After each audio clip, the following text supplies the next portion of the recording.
Hello everyone! Welcome to Native Man Math Tutorial, wherein you can find free mathematics Tagalog tutorial. The content of this video lesson is Grade 10 Mathematics under Term 1, Week 5 of the revised K-10 curriculum. For today's video lesson, we are going to discuss what is quadratic inequality and how to solve quadratic inequality. But before we discuss this lesson, if you are not yet subscribed to this channel, please subscribe for more video lesson. So what are you waiting for? Let's begin! The learning competencies of these lessons are: number 1, illustrate on the number line quadratic inequalities in one variable, and solve quadratic inequalities in one variable and express solutions in various notations. Again, this is under Term 1, Week 5 of the revised K-10 curriculum. And for the objectives, at the end of the session, you will be able to: number 1, define quadratic inequality in one variable. Number 2, differentiate quadratic inequality in one variable from other inequalities. Number 3, illustrate quadratic inequalities in one variable on a number line. Number 4, determine the steps in solving quadratic inequality in one variable. Number 5, solve quadratic inequalities in one variable correctly. And number 6, express solutions of quadratic inequalities in one variable using various notations. Okay, so let us start by defining what is quadratic inequality in one variable. So to define, let's do the activity. Spot the differences of the following inequalities here. So we have A, B, C, D inequalities. So all of the given are inequalities. But which one is quadratic inequality in one variable and which one is not? Okay, so to identify quadratic inequality in one variable, we're going to determine first the degree. Okay, for letter A letter A inequality, 5x squared plus 3x is greater than 7. What is the degree of this inequality? Is it 1, 2, 3? So the degree is 2. Why 2 is the degree? Because the highest exponent in the inequality is 2. Okay, this one. So the degree is 2. How about letter B? 2x plus 4x is greater than 6. What is the degree? The degree is 1. So why 1? The exponent of the variable x here is 1. How about letter C? 2x plus 3y is less than 2. What is the degree? The degree is 1 also. Why? Because the exponent or the highest exponent here is 1. And for letter D, x squared plus y is greater than or equal to 13. What is the degree? The degree is 2. So why 2? Because the highest exponent of the variable here is 2.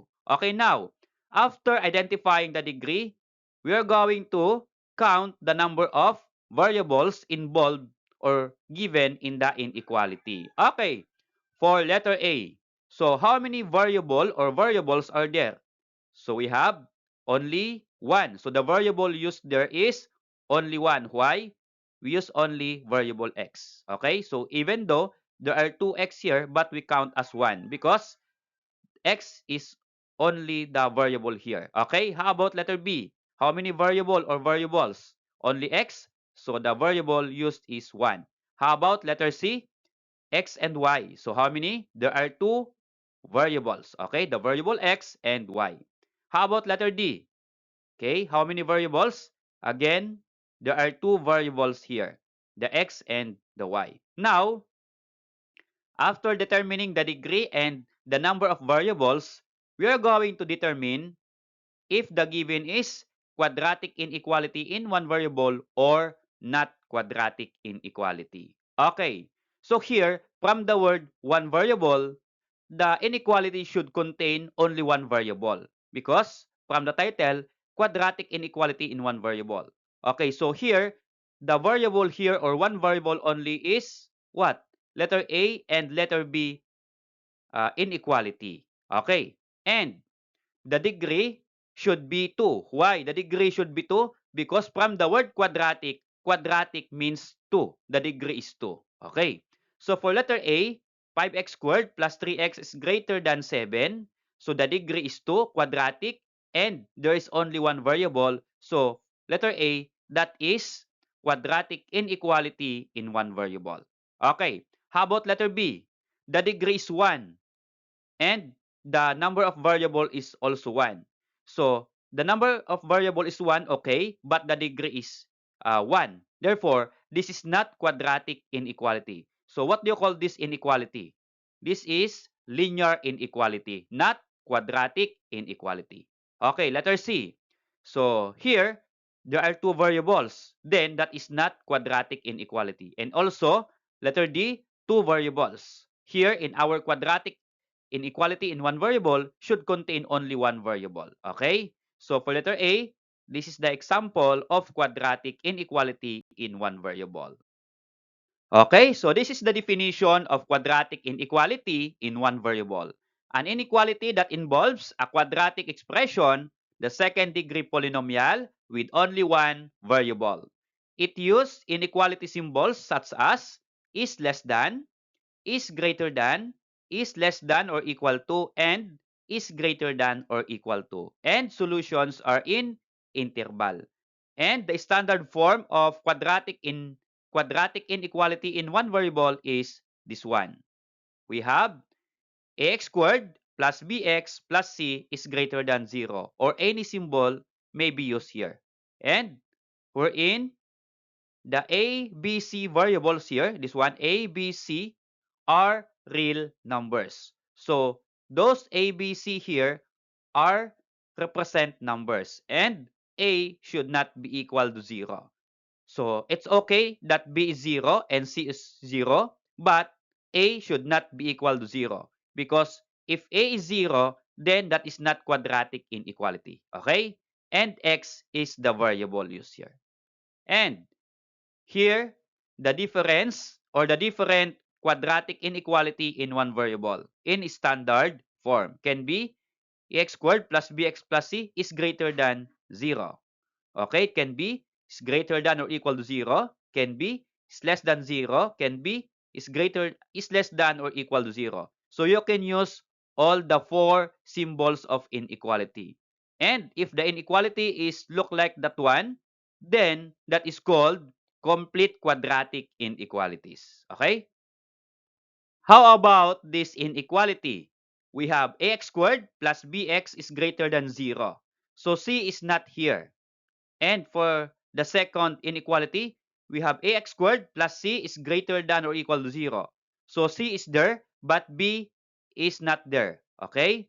How about the third one? Ax squared is less than 0. So both a and b are not there or 0. Then it is still a quadratic inequality or not. So that is still a quadratic inequality in one variable. But we call this one as incomplete quadratic inequalities. So incomplete but still quadratic inequality. Okay? These are the examples of quadratic inequalities in one variable. So we have x squared plus 2x plus 8 is greater than 0. So this is standard form. Okay? One side of inequality is 0. How about number 2? 3x squared plus 4x is less than 6. So still, that is complete quadratic inequality. We have A, B, C, but this is not written in standard form. Why? Because one side of the inequality is 6, not 0. Okay? Number 3, still complete quadratic inequality because we have x squared, bx, and c, but not standard form. How about number 4? 2x squared is less than or equal to x minus 8, still complete quadratic inequality, but not written in standard form. So, for 1, 2, 3, 4 examples, that is complete quadratic inequality. How about 5, 6, 7, 8 inequalities? We have x squared plus 8 is less than or equal to 0. So, here, we have only ax and c. So wherein it is still quadratic inequality, right? Okay, how about 3x squared plus 4x is greater than 0? So this is incomplete. There is no c. How about number 7? X squared is less than 0. So both a and b are 0. And for number 8, 2x squared is greater than or equal to -8. So again, C is here, but B is 0. So still, that is quadratic inequality, but those are incomplete quadratic inequality. Okay? Okay, so let's have this activity number 1. Tell whether the given is quadratic inequality in one variable or not. Okay, so let's check your understanding about identifying quadratic inequality in one variable. Okay, so let's see number 1. X squared plus 2x plus 5 is greater than 0. Is it quadratic inequality or not quadratic inequality? I will give you 3 seconds to answer. So the answer for number 1, that is quadratic inequality. How about number 2? 2x squared minus 7 is equal to 0. Quadratic inequality in one variable or not? The answer is not quadratic inequality. So why not quadratic inequality? Number 2, okay, this is square and there is only one variable, but why not quadratic inequality? Because the symbol used here is equal sign. So equal sign is not inequality symbol. So that's why this is not quadratic inequality. How about number 3? 3x squared plus 6x is less than or equal to 8. Quadratic inequality or not? So that is quadratic inequality. How about number 4? 9y is less than x squared. Quadratic inequality or not? That is not quadratic inequality. Because why? Why not quadratic inequality number 4? Okay, quadratic, we have x squared, but we have variable y here. Okay, so the variables are 2. So therefore, that is not quadratic inequality in two variables or in one variable rather. Okay, how do quadratic inequality on the number line look like? So if you're going to graph quadratic inequality in one variable on the number line, it looks like this one. Okay, another one, quadratic inequality x squared is less than 9. Its graph look like this one. Okay, another, it's look like this one. Now, how we solve quadratic inequality in one variable or how to solve quadratic inequality. So that is our next discussion. Before we proceed in discussing how to solve quadratic inequality in one variable, let us do first this exercise number 1.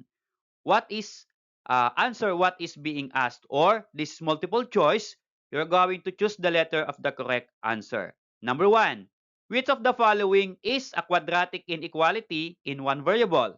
We have letter A, letter B, letter C, and letter D. So what's your answer?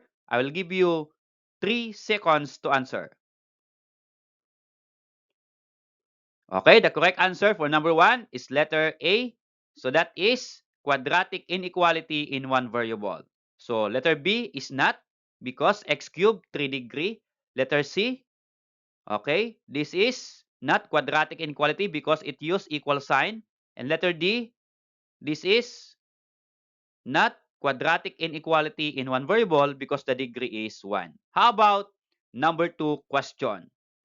Which of the following is the standard form of quadratic inequality in one variable? We have A, B, C, D. The question asks for the standard form of quadratic inequality. I will give you 3 seconds again to answer. Okay, the correct answer there is letter C, is the standard form of quadratic inequality in one variable. How about number 3? Which of the following symbols does not belong to the group? We have A, B, C, D. Again, I will give you 3 seconds to answer. Okay, the correct answer is letter D. Okay, now, how to solve quadratic inequality? In solving quadratic inequality, we have different steps that we need to follow. Okay, so these are the steps. Number 1, write inequality in standard form. Number 2 step, change inequality to equation. Number 3 step, solve equation by any method can be factoring or quadratic formula. Number 4, use the two roots or that is called critical points. Create intervals using number line. Number 5, step, use sign test method to find the solution. And for the last step, write the solution in different interval notations. There are two ways to solve quadratic inequality. One is by factoring and the second one is by quadratic formula. For factoring, you need your skill in factoring polynomials. Okay? And for quadratic formula, you need your skill in solving equation using formula. But I am going to present examples using factoring and quadratic formula. Let's try this example number 1. Find the solution set of x squared plus 9x plus 14 is greater than 0. So for the first example, we are going to use factoring. So how to solve this quadratic inequality using factoring? First step, you're going to write the equation in standard form. But the equation is already written in standard form, so you just copy. X squared plus 9x plus 14 is greater than 0. So next step, step number 2 is that you're going to change the inequality into equal sign or equation. So we have now x squared plus 9x plus 14 equal to 0. So again, from inequality to equation. Next step, step number 3, you're going to factor the equation. Okay, because we use factoring, you're going to factor the equation x squared plus 9x plus 14. And the factors are x plus 7 and x plus 2 equal to 0. So after that, get the value of the x here into roots or into factors. So what is the root of x plus 7? The root here is x is equal to negative 7. How about x plus 2? The root here is x is equal to negative 2. So the shortcut method here in finding the roots given the factors are just get the value here, then from plus that will become negative or from positive that will become negative. So here, x plus 7, the value of x is equal to negative 7. And also, x plus 2, the value of x is negative 2. Okay. Now, negative 7 and negative 2 are the roots of the quadratic equation. And we call also this one as the critical points in quadratic inequality. Okay. So, next step, step number 4, you're going to plot the two critical points or roots in the number line. Okay, the first value of x is negative 7. Okay, this is negative 7. And the second is negative 2. Okay, this one. Now, you are going to mark on the number line negative 7 and negative 2. Then, focus on the number line. Okay, so the 2 points here or the two critical points divided the number line into 3 parts. Okay, one part is from negative 7 to negative infinity. Second is from negative 7 to negative 2. And the third part is from negative 2 to positive infinity. Now, we are going to write it in inequality notation. So the inequality notation of the first part from negative 7 to negative infinity is x is less than negative 7. Therefore, the values of x is less than negative 7 can be negative 8, negative 9, negative 10, and so on. How about the second part? What is its notation or inequality notation? So the inequality notation is negative 7 is less than x is less than negative 2. That means the range of this part is from negative 7 to negative 2. Okay? So how about the third part from negative 2 to positive infinity?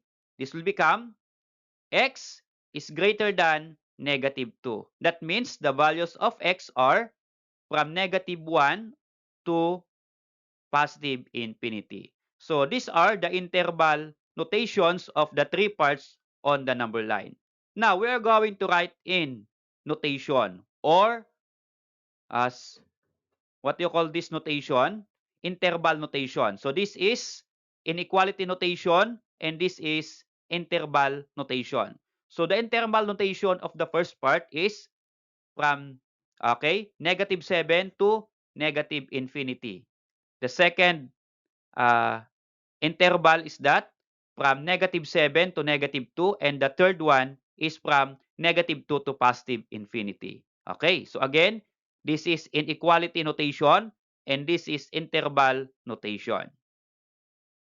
Next, for step number 5, we are going to determine the solution set of the quadratic inequality. Okay, so one of the inequality notation here is the solution set of the quadratic inequality. Okay, so which one is the solution set? Is it x is less than -7, or -7 is less than x less than -2, or x is greater than -2?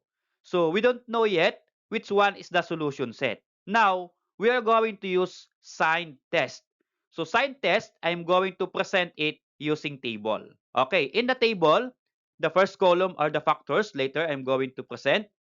And the second column, third and fourth, those are the interval notations. Okay, for the interval notations, -8, -infinity, and -7.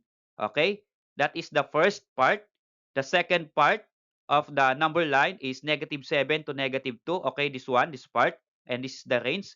And for the third part of the number line is x greater than -2, or in interval notation, -2 to +infinity. So we are going to test point or number on the given two factors. Okay, so here, for the first part, we're in from -7 going to -infinity, I choose -8. Okay, -8. So -8 is part of the interval notation, -infinity and -7. Okay, that is part of the first uh, range. How about part of the second interval here from -7 to -2? Okay, this one. What number you choose? Can be -6, can be -5, can be -4, or can be -3. Do not use the critical points, okay? So here, I choose for the second interval as x is equal to -5. Okay, this one, I choose this one. And for the third part or interval, from -2 to +infinity. So here, the easiest number to use is 0. So 0 is part of the third interval. Okay, I use x is equal to 0. Okay, now, what are the two factors of this quadratic inequality that we did? Okay, the two factors are x plus 7 and x plus 2. Now, we are going to substitute the test number here for the first one. Test x is equal to -8 in x plus 7 and in x plus 2. And determine the sign. Okay, how? Okay, ganito lang po yon. So we are going to use the two factors here. I'm going to present here above. So here, x is -8. So from x plus 7, if x is -8, that will become -8 plus 7. Okay, this one. Okay? So -8 plus 7 for the first factor, the answer is -1. Okay? So here, the sign here is negative because the result here is -1. Okay, so the sign here is negative. Okay, next one is for the second factor, x plus 2. Again, -8 is the test number. So -8 plus 2, this one. -8 plus 2 is -6. So what is the sign of the result? Negative also. So we are going to write here the negative symbol. Okay, how about for the second interval? From -2 to -5, we choose -2. We choose -5 here. Okay, substitute the value -5 to both the factors. Okay, here above. So -5, okay, x plus 7, so -5. So -5 plus 7 is equal to +2. So positive is the sign. Okay, we're going to write here. And for the second factor, x plus 2, so -5 plus 2 is -3. So the sign here is -3, so we write -3 here. Okay? Then next, on the third test, x is equal to 0 from the same factors, x plus 7 and x plus 2. So the test value is 0. So 0 plus 7 is 7. So positive 7. So we are going to write here positive 7. And for the second factor, 0 plus 2 is positive 2. So still, positive is the sign here. Okay, so next. Okay, so let's test the result of the sign on the quadratic inequality. So the quadratic inequality is x plus 7 times x plus 2 is greater than 0. So this one is the factored form of the quadratic inequality here. So that's just the same. Now, it says there that the two factors should be the sign is greater than 0. And what is the sign of greater than 0? Greater than 0 meaning positive. So we set the inequality to positive. Okay? So you're going to find the result of multiplying the two signs. What is negative times negative? Is it positive or negative? So negative times negative, the result is positive. If positive value, okay, the sign of the two factors is positive greater than 0? Okay, yes, that is true. So here, our conclusion for the inequality or the interval x is less than negative 7 is true. Okay, how about for the second interval, this one? So what is positive times negative? The result is if you multiply negative sign. Now, is negative greater than 0? No, that is wrong. So that is false. Okay? So therefore, for the second interval, that is false. Mean to say, if false, that is not the solution set of the inequality. Okay, for the third interval, x is greater than negative 2. We have positive times positive. What is positive times positive? The result is positive. Is positive greater than 0? Yes, that is true. Mean to say, from the given sign test, the interval notation that true is x is less than negative 7, and the second one is the third part, which is x is greater than negative 2. Mean to say, the solution set of the quadratic inequality are the two intervals. X is less than negative 7 and x is greater than negative 2. Okay, for the last step, we are going to write the solution set in different notations. So these are the solution set in different notation. We have the so-called inequality notation, set notation or set builder notation, and interval notation. Since again, this is true, I'm going to encircle. So for the solution set, which one gives a true statement?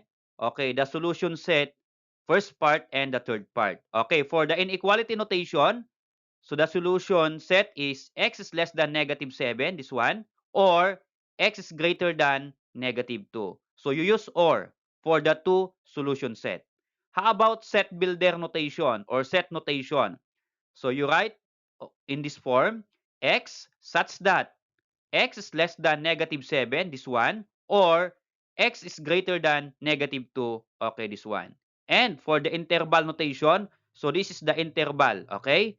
So this interval is true and this interval is true. So mean to say, you are going to write negative infinity, negative 7, union, negative 2, okay, this one, to positive infinity. So these are the three ways to write solution set of the inequality. Okay, for number 2 example, to master the lesson, find the solution set of x squared minus 4x is greater than or equal to 12. Again, we are going to use factoring. So first step is that you're going to write the inequality into standard form. In the given inequality, this is not in standard form because one side is not 0. So you move 12 to the left of equal sign. Okay, just like this one. So 12 will become minus 12 on the left of the inequality. Now, the right side of the inequality is 0. Mean to say, this is now in standard form. So second step, you change from inequality to equation or change the symbol, inequality symbol to equal sign symbol. So this will become x squared minus 4x minus 12 is equal to 0. Now, since the given is equation, we can apply our knowledge in factoring. So what are the factors of this quadratic equation? The factors are, for step number 3, x minus 6 times x plus 2. Okay. So after having the factors, you get the roots of the quadratic inequality from the factors. So what is the root from x minus 6? X is equal to 6. Again, if that is minus, the value of x will become positive. If that is plus, then the value of x will become negative. Okay? So positive 6, the value of x here, and negative 2, the value of x here. Again, we call this 2 points or 2 numbers as the roots of the quadratic equation, or we call this one as the critical points in quadratic inequality. Okay, so next step number 4, we are going to plot the 2 points or 2 numbers on the number line. We have positive 6, this one, and negative 2, okay, this one. So we are going to have a mark on the number line, just like this one. So the 2 points divided the number line into 3 parts. Again, this is the first part. In inequality notation, we have x is less than or equal to negative 2. Okay, so from negative 2 going to negative infinity. And for the second part of the number line, from negative 2 to positive 6. Okay, we just write negative 2 here, this one, is less than or equal to x, is less than or equal to, second point is 6. Okay? So that is the second inequality notation. And for the third part, we have from positive 6 going to positive infinity. So this one, x is greater than or equal to positive 6. Okay, so those are the inequality notation. How about interval notation? So the interval notations are, so this first part, we have negative infinity to the left and until negative 2. Okay? So the interval here is negative infinity and negative 2. How about the second part? From negative 2 to positive 6, so we have interval negative 2 and 6. And for the third part, from from 6 to positive infinity. So 6, then positive infinity. So these are the interval notations. Okay, for step number 5, we're going to determine which one is the solution set from the 3 intervals. Okay, so here we are going to use sign test. So for sign test, we use table. Okay, so factors here. So here the next column, second, third, and fourth column, we are going to put the interval notation. Okay, so here for the second column, negative infinity to negative 2. Okay, the next one is negative 2 to 6, and the third one is 6 to positive infinity. Okay, now we're going to choose a point or number from the interval.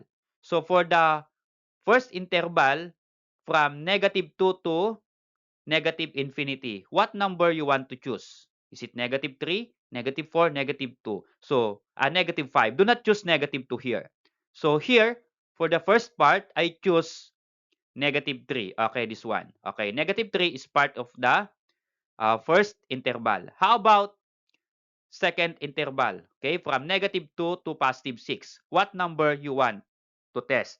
Okay, so here, for me, the easiest number here is 0. So I want to test x is equal to 0. Okay, and for the third part, from negative 6 to positive infinity. Okay, do not use positive 6, but because that is the critical point. So can be 7, 8, 9, and so on. So here, I want to test x is equal to 7. Okay, this one. So here, using the factors of the given inequality, we have x minus 6 and x plus 2. So these are the factors that we did earlier. Okay? So we are going to test that one. Okay? We do orally. If x is negative 3, so substitute negative 3 here. What is negative 3 minus 6? Negative 3 minus 6 is negative 9. So the result is negative 9, so the sign is negative. How about for the second factor, x plus 2? So negative 3 plus 2 is negative 1. So the sign is negative, so we put there negative. How about for the second interval. Test x equal to 0.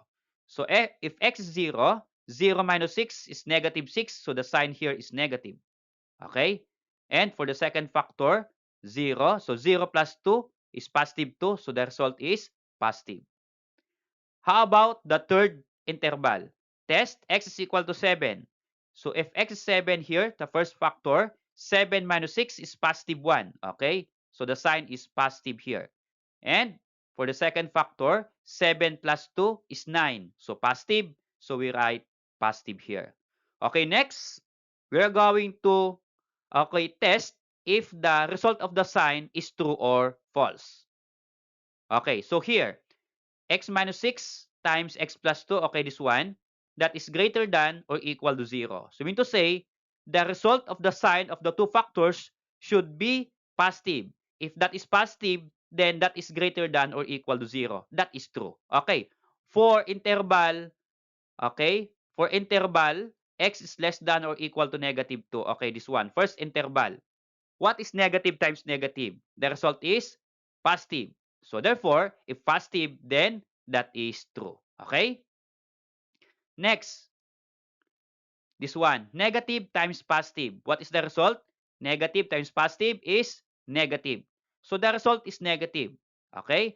Is negative greater than or equal to 0? No, that is false. Okay? How about the third interval? Positive times positive is positive. Okay. So the result is positive. Is positive greater than or equal to 0? Yes. So our conclusion here is true. Now, we have the first interval is true and the third interval is true. Mean to say, these are the solution set of the given inequality. Okay, so we're going to write in different notations the solution set of the given inequality. Again, I am going to encircle the solution set of the inequality. Okay, so that one. Since this is true, then that is the solution. Again, this is true, then part of the solution of the inequality. Since this is false, then this interval is not a solution. Okay, in different notation, for inequality notation, again, we use this inequality. X is less than or equal to negative 2 or this one, x greater than or equal to 6. For the set builder notation, x such that x is less than or equal to negative 2, okay, this one, or x is greater than or equal to positive 6. And for the interval notation, use the two interval, okay, this one and this one. So negative infinity, negative 2, union, positive 6, okay, this one, positive 6 to positive infinity. Okay, for number 3 example, find the solution set of x squared plus 5x plus 6 is less than 0. Now, how about if you are going to use quadratic formula? Okay, so here, still, the first step is write the inequality into standard form. So the given is in standard form already, so you just copy x squared plus 5x plus 6 is less than 0. Then, from inequality, you change to equation. So from inequality symbol, that will become equal sign. So we have x squared plus 5x plus 6 is equal to 0. Now, from the given equation, we solve this one by using quadratic formula. And what are the steps in using quadratic formula? So first, from the given equation, identify the value of a, b, and c from the given equation. Okay? So the a here, a is the numerical coefficient of x squared. So there is no number here. Understood that a is equal to 1. Okay? For b, the numerical coefficient of x. So b is plus 5. That will become positive 5. And for c, so C is the constant. C is plus 6. So positive 6 is C. Okay. So from that values of A, B, and C, we are going to substitute that for step number 4 in the given quadratic formula. So this is the quadratic formula that you discussed when you were in grade 9. Okay. So x equal to negative b plus or minus square root of b squared minus 4ac divided by 2a. So all you have to do is substitute the given values of a, b, and c. Okay? Substitute, this will become negative b. So what is b? 5. So it will become negative 5. Okay? Plus or minus square root. Okay. What is b here again? 5. So b, then my square. So b square. Then copy minus. And then 4. And then what is a? 1. What is c? 6. For ac means 4 times a times c. So that's why we have 4 times a is 1 times c is 6. So 4 times 1 times 6. Okay? And then divide by the denominator 2a. So a again is 1. That's why divide by 2 times 1 here. Okay. So next, you're going to simplify. So to simplify, we have this one. So copy first one, negative 5 plus or minus this one. Then what is 5 square? 5 square means 5 times 5 is 25. Okay, this one. Then multiply the three numbers here. 4 times 1 is 4. 4 times 6 is 24. So this will become minus 24. Then divide by denominator 2 times 1 is equal to 2. Okay. So what's next? Okay, we can subtract 25 minus 24 here, the radicand. So this will become negative 5 plus or minus 25 minus 24 is equal to 1. Okay, so we have square root of 1 divided by copy 2. Okay, here, what is square root of 1? So 1 is a perfect square, so the square root is 1. So we have now x equal to negative 5 plus or minus square root of 1 is 1 divided by 2. Okay, so from the given equation, we are going to simplify this one. And there are two roots, okay, using this equation. Okay, so let's continue. Step number 4 here. This is our equation. X equal to negative 5 plus or minus 1 divided by 2. Okay, here, there are two equations formed from that given equation. Okay, we have plus or minus. So one is plus, this one, plus 1. And the second one is minus. Okay, so here, for the first equation, negative 5 plus 1 is negative 4 divided by 2. And what is negative 4 divided by 2?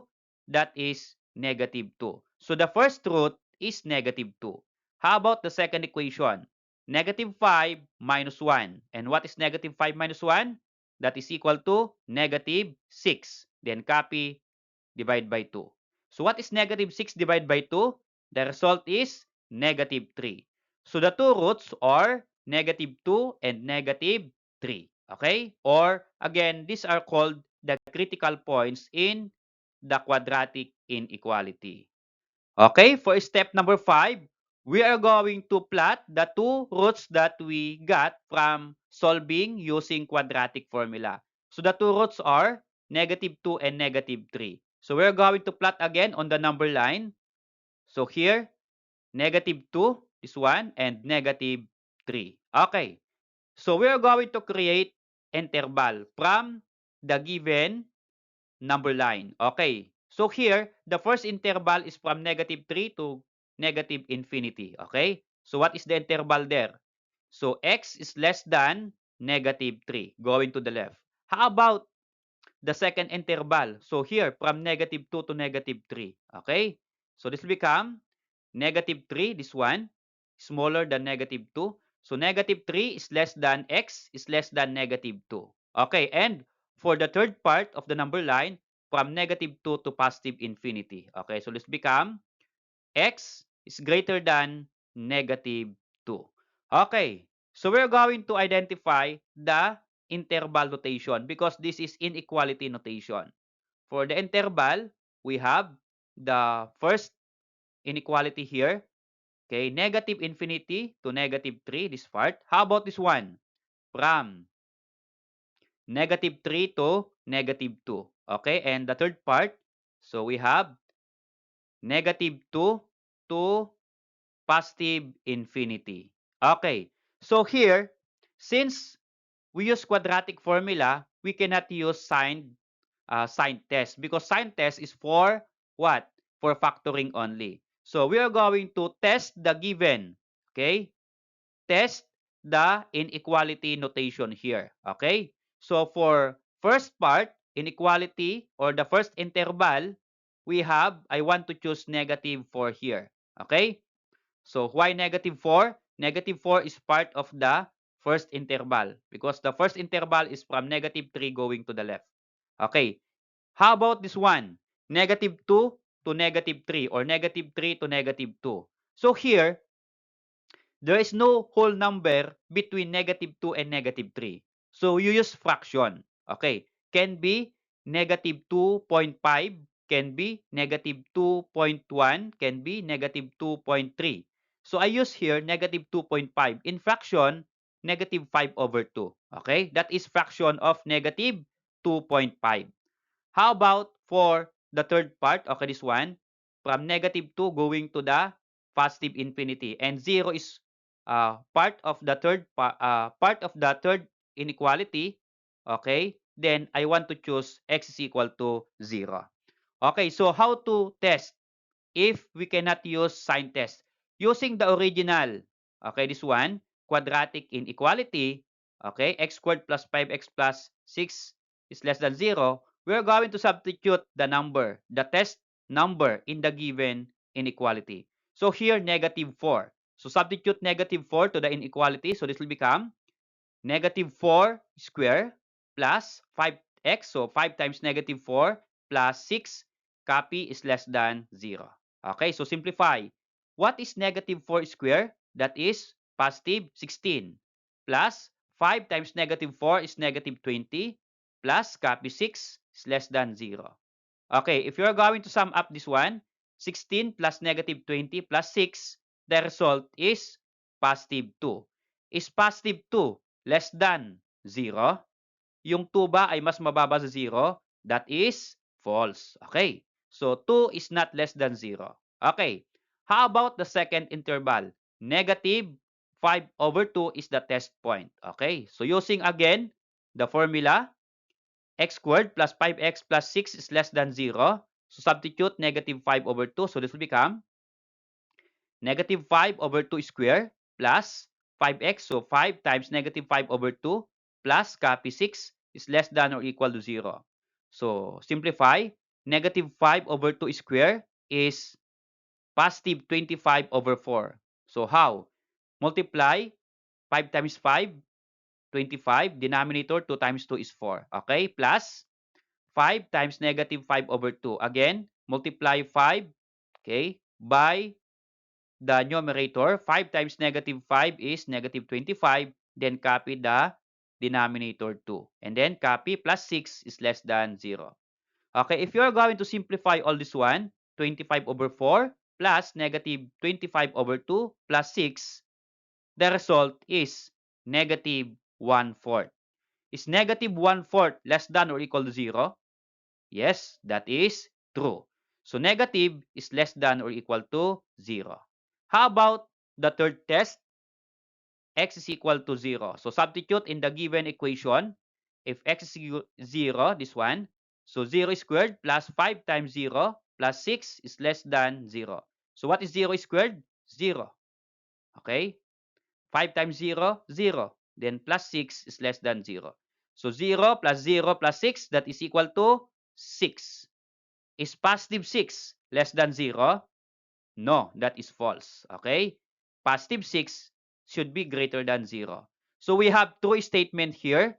The second inequality. Okay? So this second inequality or second interval is the solution set of the given inequality because this second interval gives a true statement. For step number 6, we are going to write the solution set in different notations. Again, which one is a true statement? Okay, the middle interval. So, the true here is this one. I'm going to encircle. -3 is less than x is less than -2. And for the interval notation, -3 and -2. So, that is the true statement. Okay, so we write that in solution set in different notations. So inequality notation, so this is inequality. So -3 is less than x is less than -2. This one. In set builder notation, x such that, okay, so this one, -3 is less than x is less than -2. And in interval notation, we use this one, -3 and -2. Okay? Okay, to end up the discussion, try to answer this formative assessment. Let's see how you understand our discussion. For number 1, okay, which method can be used to find the critical points of quadratic inequality when factoring is not possible? A. Completing the square. B. Synthetic division, quadratic formula, and long division. Okay, if factoring is not possible, you can use quadratic formula. How about number 2? Why are the roots or critical points important in solving quadratic inequalities? We have A, B, C, and D. Okay, I will give you 5 seconds to think of the correct answer. Okay, the answer is letter B. They split the number line into intervals. Okay? How about this number 3 question? Which of the following is the correct solution set in solving x squared minus 5x is greater than 0? Okay? So here we have choices A, B, C, and D. So this is a long computation. You can pause this video lesson, then try to answer in your own and play it again to reveal what is the correct answer. Okay? So for number 3, the correct answer is letter D. Okay? And for number 4, which of the following is the correct solution set in solving x squared minus 5x is less than 6? Okay, so the correct answer there is letter A. So try in your own if you get this answer, -1 and 6 as the solution set of the given inequality. And last, try to answer these exercises. Find the solution set of the following quadratic inequality. For number 1, inequality, and number 2, inequality. Okay, so if you done answering this one, try to chat me on my FB page, Native Man Math Tutorial. Okay, and let's see if your answer is correct or wrong. Or you can comment your answer on the comment section of this video lesson. Okay. Thanks for watching, guys. If you look this video lesson is helpful, then please click like. And if you are not yet subscribed to this channel, please subscribe for more video lesson.